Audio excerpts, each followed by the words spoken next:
solidarité. C'est la première fois que les Diables Rouges jouent avec ce maillot, le fameux deuxième maillot, nouveau maillot des Diables Rouges, avec lequel ils auraient dû jouer contre l'Espagne, souvenez-vous là, le match ayant été également annulé, vous vous en souvenez. Et c'est vrai qu'ici, les Portugais disaient on veut, comme ils disaient, un hino envolvido de emoção, rempli d'émotions. Aujourd'hui, nous sommes tous belges, disent les Portugais. Nous voulons rendre hommage aux victimes belges. Et le mot qui est le plus souvent cité, c'est le mot de la place. Je vous disais, lors de l'Euro, ce stade pouvait contenir 30 000 supporters. Mais le club de Cristiano Ronaldo, que voici, ce stade peut accueillir 21 000 spectateurs. Il n'est pas tout à fait con. Certains probablement n'ont pas profité de cette double opportunité. Le coup d'envoi est donné. Je ne vous ai pas dit que les arbitres sont suisses. Stéphane Klosner, le gars qui joue souvent seul devant la défense. Alors, João Mario du Sporting qui a trouvé Ronaldo. Ronaldo poursuivi par Denayer. C'est un bon test pour Denayer aussi, évidemment, aujourd'hui. Ronaldo et Denayer. 20 ans Denayer, ah, c'est joli. Et le tir, le premier tir bien poussé par Courtois. Première frappe du match. Et la deuxième, encore Courtois, oui. On va apprendre à le connaître. Alors que le réalisateur nous remonte le geste de Ronaldo qui a permis à João Mario de frapper. Courtois repousse. Et puis une deuxième frappe. Repoussé à nouveau. Ouais, il fait ça toujours joliment entre les jambes donc, de Denayer. Et le réalisateur va devoir quand même revenir tout doucement parce que Mertens est en train va donner le deuxième coup de coin, qui est le seul joueur de la sélection qui est né dans le district de Leiria, donc là où nous nous trouvons maintenant, titulaire lors de Mertens. Dries Mertens se sent pour Lukaku, très bon appel de Lukaku, c'était très joliment fait dans le dos de... avec un appel sur la droite de Cédric. Ouais. Bien joué de la part de l'arrière droit avec un centre, il est bon et de nouveau Courtois sur cette reprise, c'est Denayer qui a touché la balle, pressé qu'il était, et ça fait un troisième arrêt de Courtois, 34e sélection pour Thibaut.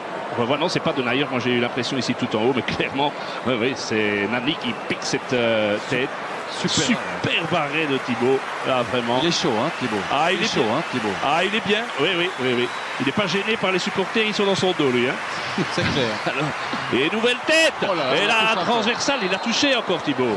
Ça chauffe quand même. Hein. Vous savez que contre la Bulgarie, les Portugais se sont créés 30 possibilités. Je ne dis pas des occasions. C'est un hasard si au moment où je vous dis ça, c'est en plein... au moment du énième ralenti de Thibaut Courtois, mais il faut bien reconnaître que depuis le début là, du match, ça peut être un maillot de gardien. En vue, c'est Thibaut. Avec ce nouveau jeu de maillot, c'est vrai que vous le voyez, vous êtes beaucoup plus près que nous, Vincent. C'est un jaune très fluo. Ça fait mal aux yeux. Ah, c'est vrai. Qui, avec ces systèmes avec deux attaquants, Vermaelen est plus souvent confronté à Cédric qu'à Nani. Maintenant, Nani est justement là. Et la petite claquette de Thibaut Courtois, c'était indispensable. Avec compagnie, Alderweireld, Vertonghen, par rapport à la Coupe du Monde, mais ça, laisser sans Van Buiten, ça fait quand même beaucoup de monde. On est en train de perdre un peu le fil du match et laisser l'avantage. Pas de hors-jeu. Et la frappe, et c'est goal. Et c'est goal. Très joli but portugais inscrit par Nani. Et oui. 1-0 pour le Portugal. Nani, son 18e but en équipe nationale. Vous savez contre qui il avait marqué le tout premier, Vincent? Contre la Belgique au Roi Baudouin lors des qualifs de l'Euro 2008. Lors de la dernière confrontation de nos équipes, on revoit. C'est Lombard qui n'est pas aligné ou c'est non, c'est Vermaelen qui n'est pas aligné. Mais il y avait une protestation aussi de la part de Gillet, de Mertens, de Witsel auprès de l'arbitre en remontant un petit peu la phase. Il faudrait un petit peu revenir en arrière là. Tout à l'heure, sans doute l'occasion à la mi-temps de le faire avec notre studio, mais il y avait effectivement un trou là. Ouais, mais c'est bien joué de la part de Nani, le joueur originaire du Cap-Vert, joueur de Fenerbahçe, formé au Sporting Club du Portugal. Mertens remet dedans. Fellaini, il n'est pas hors jeu lui, Fellaini. Non, c'était Lukaku. Et le public siffle, mais c'est bien vu de l'assistant. Attention, c'est là que les Portugais sont dangereux. Avec ces espaces-là, Ronaldo très intelligemment. Ça pourrait faire très mal, mais on a Thibaut. Et regardez comment il a bougé l'angle. Il n'a pas osé frapper João Mario et Denayer. Et si je vous rappelle que Le gardien à l'époque, c'était un certain Steinen. Ça avait fait beaucoup de bruit, les déclarations de notre gardien. On revoit cette phase dont on parlait avec João Mario, qui finalement a galvaudé. Ronaldo a donné le ballon sur le côté. Et la tête de goal. Ah oui, là on s'est fait manger. Ronaldo a tout fait lui-même. Et là notre axe central, il faut bien reconnaître que ça, on apprend au plus haut niveau. Hein. C'est 2-0. Moi je sais plus quand on a été mené 2-0 sous l'Erwin Mots. Ça, moi j'ai pas de souvenir. En tout cas certainement pas aux commentaires. Mais ça fait quand même un problème parce que de concentration chez les Diables, parce que tout part de Ronaldo. Allez, on n'a pas montré. C'est Ronaldo qui a ouvert sur le côté vers João Mario et il a poursuivi son effort en pleine course. Il arrive. Et bon, il y a quand même ce genre de phase, pas 36 joueurs à pied. Regardez, il arrive au milieu de Denayer, Lombards et Vermaelen et il vient lancer. C'est son 56e but en équipe nationale en 125 sélections. Il n'est plus qu'à 2 sélections du record de Luis Figo. Mais là, 2-0. Petite poussée de Witsel. Non. Bien, l'arbitre laisse jouer les Belges. Coup de sifflet. Le centre de Mertens. Elle était bonne la reprise de Witsel. Elle était bonne.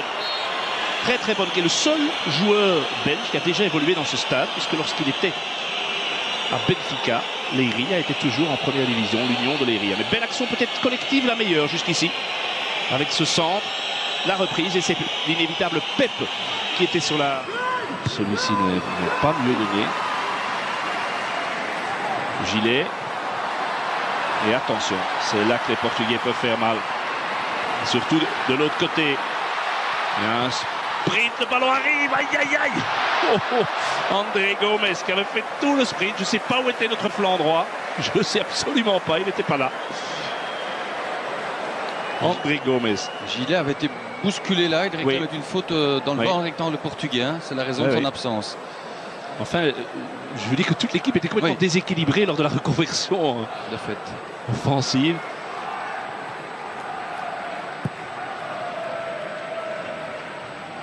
Oui, le duel gagné de la tête par Dani Gilet. Oh, quelle erreur!